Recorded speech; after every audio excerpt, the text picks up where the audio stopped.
gosh. Wala kasing gumulong na ibang pera. Wala, stand nila. Mga stand. Upo na lang. Okay, so while waiting for them, so at this point, we'd like to acknowledge the presence of the principal of Horacio de la Costa Elementary School. So we have Dr. Cristeta Cortez. Good morning and welcome, ma'am.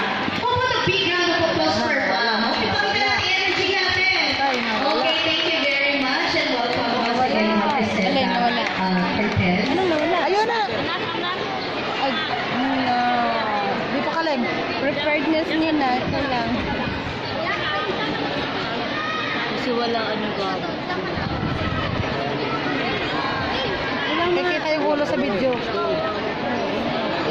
Dito na. Okay, maliit lang yung akin.